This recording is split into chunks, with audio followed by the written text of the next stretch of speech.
You know, some movies aren't just selling you romance. They're selling control. They're selling danger.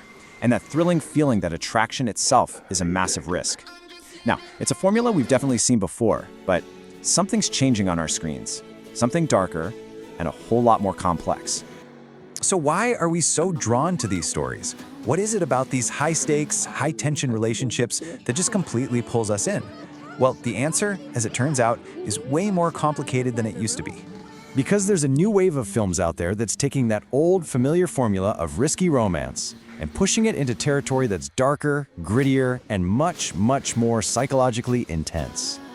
To really get this shift, we need a baseline. And in the world of modern dangerous romance, one film pretty much set the stage for everything that followed, 365 Days. And man, the formula was a potent cocktail, wasn't it? You had these lavish penthouses, a powerful man who operates completely outside the rules, and a super clear power imbalance that fueled this escapist fantasy of dominance and surrender. This was the exact recipe for a global phenomenon. But here's the crucial point. That simple recipe, it's evolving.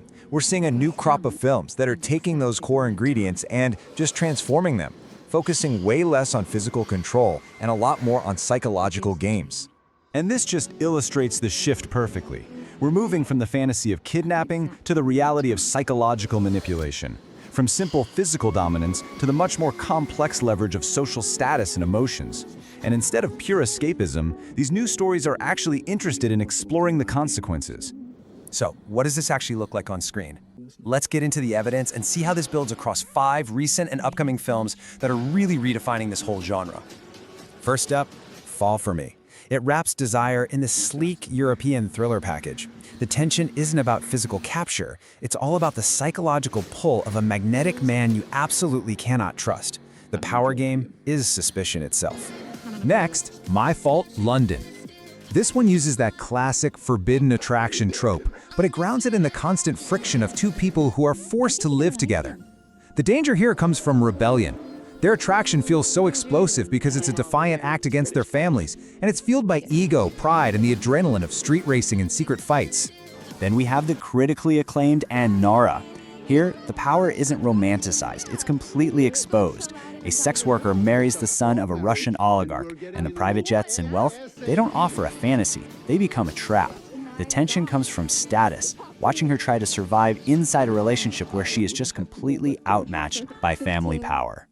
Shifting gears completely, How to Have Sex takes us into some gritty realism. There is no billionaire here. The power imbalance is rooted in something far more relatable, social pressure.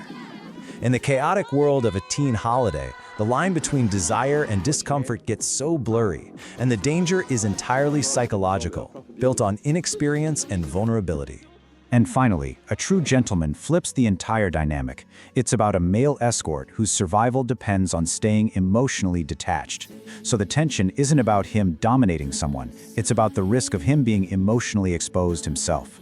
Here, vulnerability, not control, is the most dangerous and powerful force in the relationship. So, what does this all mean?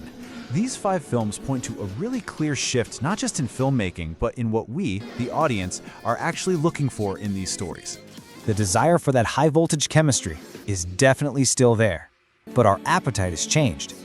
We no longer just want the fantasy, we want to explore the fallout. And that means the definition of danger has expanded. It's no longer just about a physical threat. It's about the subtle, almost insidious power of social hierarchy, emotional manipulation, family expectations, and even our own insecurities being used against us. And this brings us to our final takeaway. What is it that makes this new wave of films so compelling, so binge-worthy, if it's not the simple escapist fantasy? This is the crucial point. We're hooked by the feeling that the entire structure could just collapse at any moment. The tension comes from the instability of the relationship, the constant risk of social or emotional ruin. It's the precarity that keeps us watching. Ultimately, that's what we're fascinated by now. We're not just looking at the attraction on the surface. We're drawn to stories that dare to look deeper, at the complex, messy, and often dangerous power dynamics that fuel it all. And that raises a final question. What does this evolving fascination say about what we desire today?